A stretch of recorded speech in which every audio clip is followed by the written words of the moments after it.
with this. Well, Scotland's own Hannah Rankin has found herself a dance partner for her upcoming WBA title fight in the junior middleweight division with none other than Maria Lindberg. And Maria's still coming off that loss to Savannah Marshall in the middleweight division in April of this year. This fight's going to be a junior middleweight, not middleweight, for a junior middleweight title. The junior middleweight WBA version of the title that Clarissa Shields used to hold.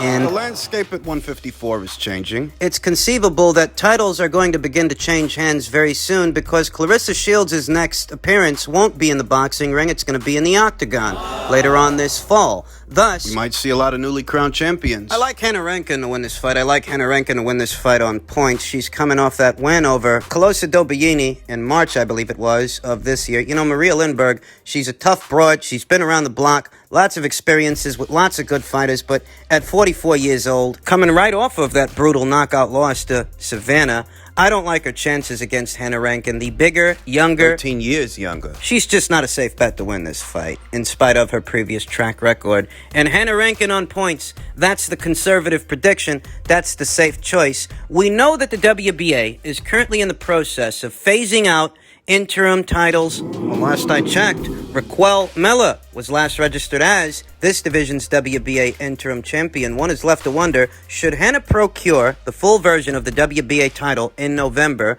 will the WBA then order a fight between her and Raquel Miller? That's assuming Raquel still has that version of the title. We don't know that she does, and we don't know that she doesn't. Raquel hasn't boxed since November of 2019. She was last in action against Alma Ibarra. A victory that I think has aged very well. Not actually sure what the status of that situation is. Is Raquel Miller still the WBA's interim champion at 154 pounds, or has that changed? Really don't know. What we do know is that Hannah's going to be in action in November against Maria Lindberg, and yeah, I like her chances. In other news, Nicole Wesner posted this via her Instagram account. It reads, "Here we go again. After 2 years off, forced break, hand surgery, and the COVID situation, I'm happy to get back to the ring. I'll be punching 4 rounds against Teresa Dvorakova on August 28th. Teresa has been doing martial arts, boxing, and kickboxing for over 10 years, and it will surely be a nice fight at eye level. Videos in Daily Motion and YouTube. In addition, the fists are still flying at Mansour El-Saev, WBC Asia title." So is this like a takeover fight? I mean, that is one way to interpret it, because Nicole hasn't fought in 2 years. She's coming off a surgery. Unbeaten Nicole Wesner, who sports a professional record of 16 wins, no losses with 7 knockouts. She hasn't fought in a while. Teresa, she does have an upside-down record. She's got a pro record of 3 wins with 5 losses. So one way to interpret the match is as a tick-over, keep busy, light a touch kind of fight. That's perfectly okay. It's a necessary evil for any fighter that's been out that long. But I do question, when are things going to get serious for Nicole Wesner? Nicole campaigns in the lightweight division. She's been fighting for WBF and GBU titles, but not the Major 4. Not the WBC, not the WBO, not the WBA, and not the IBF. Campaigning in the lightweight division, the woman to beat really is Katie Taylor.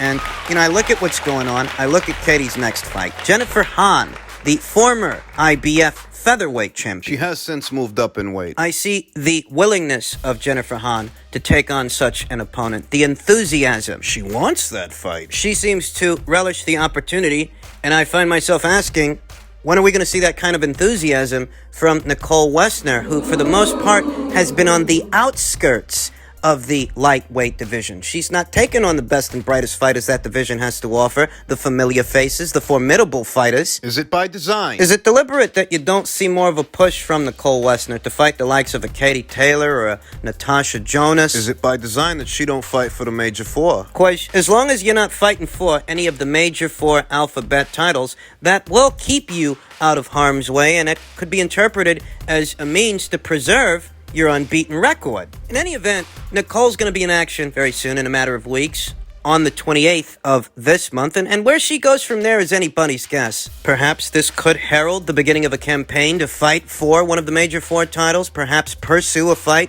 with a Katie Taylor. Not completely sure what the trajectory of Nicole Wesner's career is at this point. She will be rebounding off that long stint of inactivity with Teresa, so let's just see what happens. In other news, Guillermo Vergandio had this to say. He says, "Casimiro is no Pacquiao, and I'm going to keep fighting." Rigo isn't too concerned with the complaints of others when it comes to his fighting style. Nobody wants to fight with me because I frustrate them in the ring. I landed the punches that I needed to in order to win the fight tonight. This is how I win. I have these God-given skills, and this is the way that I display them. I'm a unique fighter. It's my style, and it's the only one I know. You can see I'm still better than anyone else in the lightweight classes, and I'm going to keep fighting. Who against? I don't know. All the titles are tied up at 118 pounds, and I don't think anybody wants to see a rematch between Guillermo Vergandio and Vergandio-Casimiro. It's not likely that he gets a Nonito Donaire rematch or any Nui fight. In all likelihood, those two guys will end up fighting each other before either one of them climbs in there with Rigo. I want to be fair, but I also have to be realistic.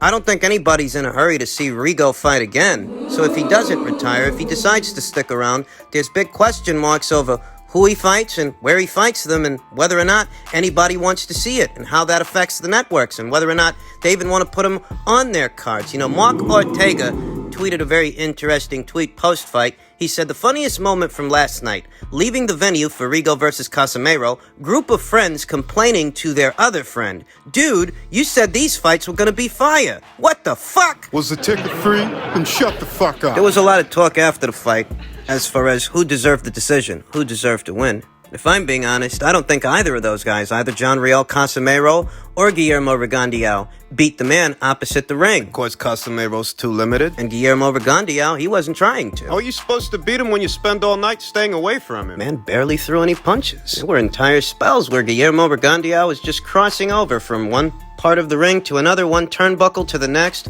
without throwing a single shot, without throwing a single punch. Listen, I don't care how you feel about it. I don't actually care what your annotations or your anecdotes are, attempting to characterize Guillermo Vergandio's performance that night as the sweet science, when, you know, it's the sweet science of bruising. Not just the sweet science. It's actually the sweet science of bruising, hence this business being called the hurt business, because it's hit and not get hit, not get hit and not get hit. It's not fucking freeze tag. It's not a relay race, and this ain't track and field.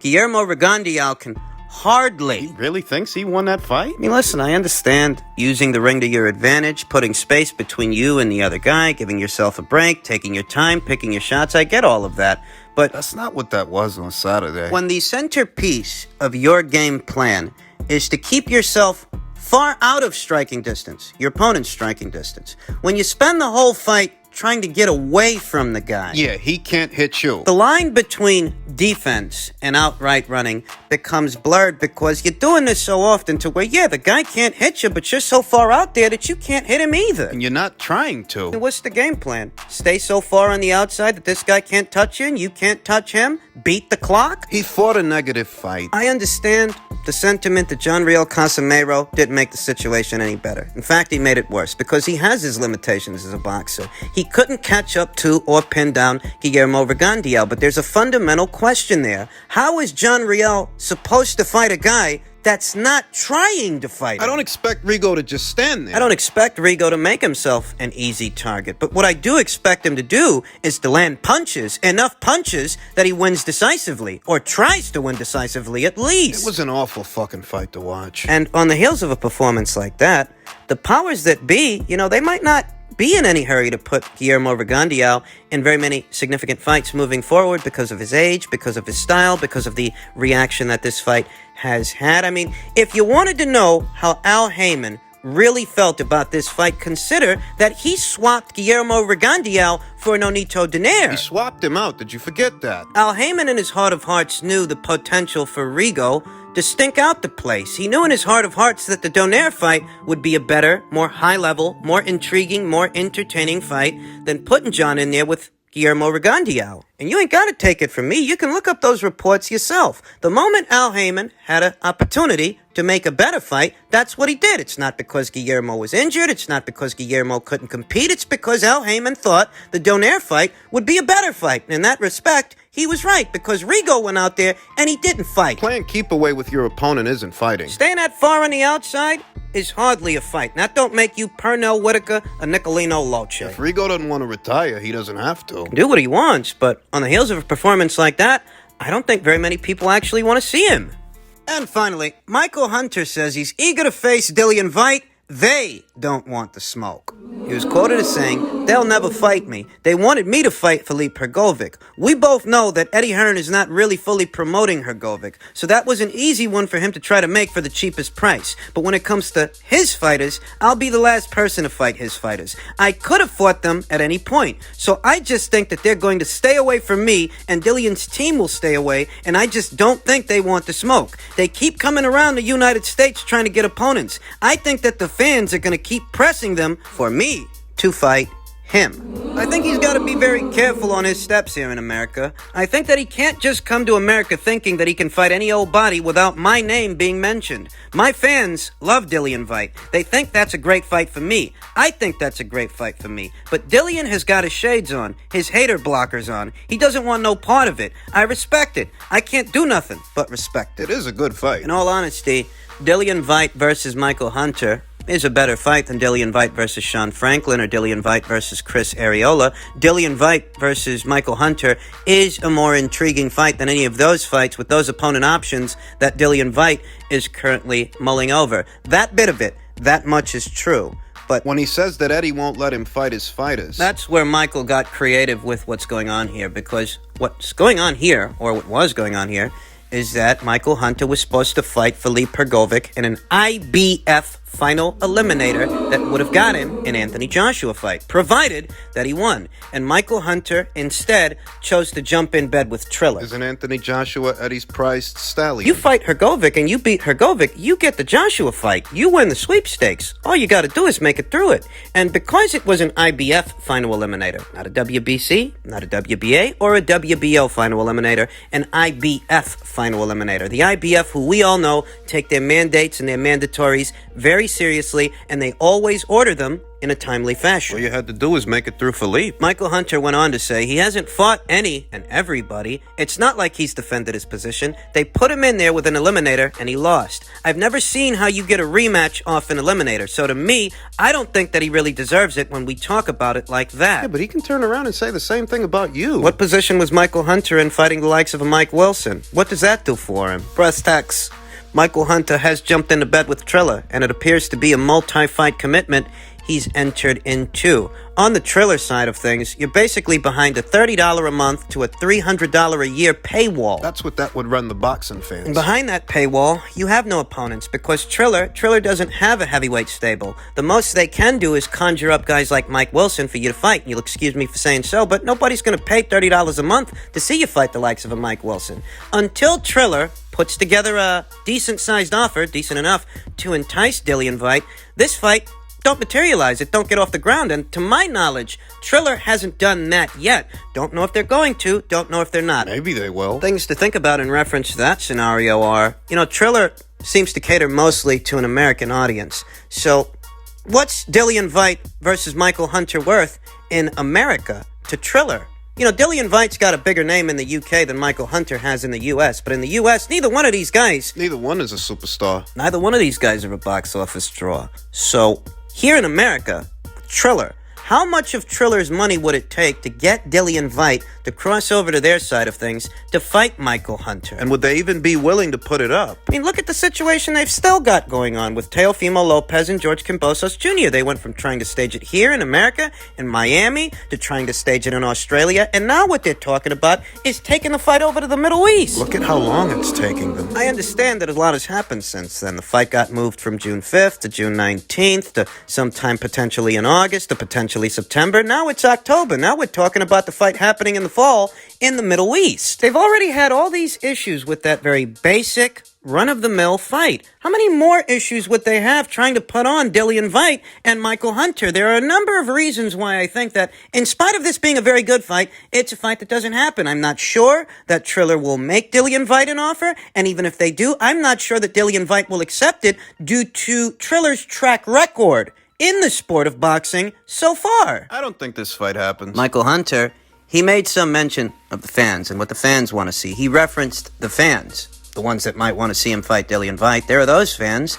And then there are those other fans that feel that Michael Hunter sidestepped Filip Hrgovic for a lighter touch in Mike Wilson. And now he thinks he can be fast-tracked to a payday He claims that Matchroom deterred Triller from bidding on that Filip Hrgovic fight. That's his version of the story, which is a little hard to believe because I don't see how Matchroom could have stopped Triller from bidding on a fight they wanted to bid on. I mean, Bob Arum didn't want Matchroom to bid on the Lopez versus Kambosos Jr. fight, but they still did. So why didn't Triller bid on Hrgovic versus Hunter? Could it be because a Mike Wilson fight is a lot cheaper? Could it be because they didn't want to end up in another situation like the Lopez versus Kambosos Jr. situation, to where they pay well over the market value of a fight, and now they're stuck with it, trying to find ways to put it on? Could it be because of something like that? Michael Hunter's been talking a lot about Dillian Whyte as of late. A whole lot. But from where I'm sitting, I'm not actually confident that the fight comes off, let alone on Triller, because Triller couldn't secure the Hrgovic versus Hunter fight. So how are they supposed to secure the Whyte versus Hunter fight? Dillian Whyte is actually a more expensive guy to bring over than Filip Hrgovic. In some ways, Michael Hunter's isolated himself from everyone else. Think about it this way. If he can't get Dillian's attention, he can't get the guy to cross over, who can he get to fight him on Triller? You know, you're not going to get PBC guys to cross over and fight you. Matchroom fighters that are under contract, you don't seem to be having any luck with them either. And I don't think he'll have much luck with top-ranked fighters. So as long as Michael Hunter is under contract with Triller, what's supposed to be a multi-fight contract, multi-fight deal, who the hell is he going to fight? Hey, listen, I don't want to rule anything out. Because news in boxing is always fluid and ever-changing. That being said, I think it would take a pretty big offer from Triller to get Dillian Whyte to cross over. And even that doesn't guarantee that he will. But he comes with a hefty price tag. And at a time when the people at Triller may be experiencing buyer's remorse with that Lopez versus Kambosos Jr. fight, I can't tell you wholeheartedly that this conversation ever really gets off the ground.